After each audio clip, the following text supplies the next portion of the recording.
సృజన ma'am, ఈ కాలంలో అసలు పిల్లలు మంచిగా ఉండాలి, ఏ స్టేట్ వరకు ఎట్లా ఉన్నారు, ఏంటి అనేది గమనించుకోవాలంటే పేరెంట్స్‌ది ముఖ్యమైన బాధ్యత. సో, పేరెంటింగ్ అనేది ఎట్లా ఉండాలి ఫ్రమ్ చైల్డ్‌హుడ్ ఆన్వర్డ్స్. అందులో ఈ జనరేషన్‌లో పిల్లలు మాట వినడం లేదు ముందు. మీరన్నట్టు తల్లిదండ్రుల దగ్గర లేదు, అటుపక్క టీచర్స్ దగ్గర లేదు. ఎక్కడ భయపడతారు? సో, ఎట్లా ఉండాలి పేరెంట్స్? వాళ్ళని ఎట్లా హ్యాండిల్ చేసుకోవచ్చంటారు? అందుకే మేము పాజిటివ్ పేరెంటింగ్ అని ఒకటి స్టార్ట్ చేసాం అనమాట యాక్చువల్గా. సో పేరెంటింగ్ లో చాలా థింగ్స్ ఉంటాయి, డూస్ అండ్ డోంట్స్. మనం ఎప్పుడు కూడా ఏం చేస్తామంటే పిల్లలకి డూస్ అండ్ డోంట్స్ చెప్తాం, కానీ మన డూస్ అండ్ డోంట్స్ మనం చూడం. First point. సెకండ్ పాయింట్, ప్రతి పేరెంట్ కూడా, don't take me wrong, but ప్రతి పేరెంట్ కూడా నా చైల్డ్ లో ఈ తప్పు ఉంది, అన్నం తినట్లేదు, ఈ పని చేయట్లేదు, ఫోన్ ఇలా ఆడుతున్నాడు, వాడు అలా చేస్తున్నాడు, వీడు ఇలా అరుస్తున్నాడు, ఇవన్నీ చెప్తారు. కానీ నేను ఇక్కడి నుంచి ఏం చేస్తే ఇది రైట్ అవుతుంది అని ఆలోచించారు. అంటే పిల్లలకి కౌన్సిలింగ్ కావాలి అని చెప్తే ఈ క్షణము వేల మందిని పట్టుకుని వస్తారు. పేరెంటింగ్ కి కౌన్సిలింగ్ అవసరము అంటే you see how many will turn up, because everyone will feel I'm perfect, I'm good, okay problem నా పిల్లలు కాదు. పేరెంటింగ్ ని బట్టే పిల్లలు. గార్డెన్ ఎవరి మీద డిపెండ్ అయి ఉంటుంది? మన మీదే కదా. గార్డెనర్ మీద డిపెండ్ అయి ఉంటుంది కదా. అలాగే పిల్లలు పేరెంట్స్ మీదనే డిపెండ్ అయి ఉంటారు. సో అక్కడ సరిగ్గా అవ్వట్లేదు అంటే ఇక్కడి నుంచి మనం ఏ మార్పులు చేస్తే అక్కడ సెట్ అవుతుంది అనేది పేరెంట్స్ కొంచెం తెలుసుకోగలిగితే బెటర్.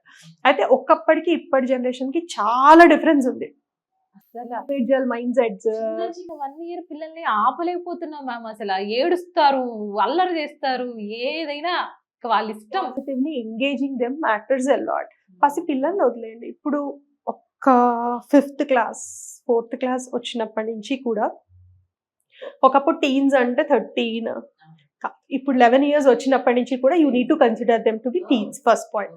సెకండ్ పాయింట్, ఒకప్పుడు 19 అయిపోయేసరికి 20 అయ్యేసరికి మెచ్యూరిటీ వచ్చేది, బట్ స్టిల్ ఇవాళ రేపు 25 వచ్చినా కూడా అదే మైండ్ సెట్ తో ఉన్న వాళ్ళు చాలా మంది ఉన్నారు. సో వీళ్ళందరినీ కూడా మనం ఎలా హ్యాండిల్ చేయాలి అనేది ఒక ఫ్రెండ్లీ బార్డర్ లైన్స్ తోటి అప్రోచ్ అనేది పేరెంట్స్ కి ఉండాలి.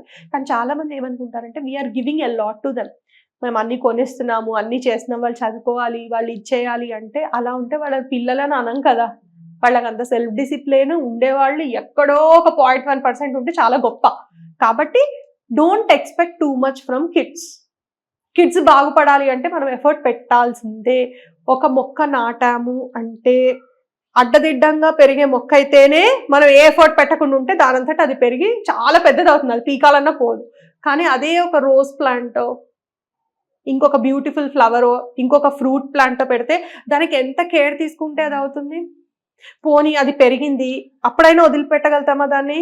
దానికి ఏదో పురుగు పట్టినా అవన్నీ మనం కట్ చేస్తూ ట్రిమ్ చేస్తూ, as same thing you need to do with your kids. వాళ్ళు ఒక ఏజ్ వచ్చే వరకు తప్పదు. కాబట్టి what is my parenting style? ఇలా చాలా ఉంటాయి. Friendly parenting style, authoritative parenting style, పిల్లల్ని బట్టి ఒక వర్క్ షాప్ అయిపోతుంది కాబట్టి అది ఇప్పుడు నేను చెప్పలేను. బట్ అలా మన అప్రోచ్ ఏంటి, నా పిల్లాడికి తగ్గ అప్రోచ్ నేను ఇక్కడ ఇస్తున్నానా లేదా, ఏ అప్రోచ్ లో వెళ్తే వీళ్ళని నేను సెట్ చేసుకోవచ్చు అనేది చూస్తే ఇట్స్ వెరీ ఈజీ జాబ్.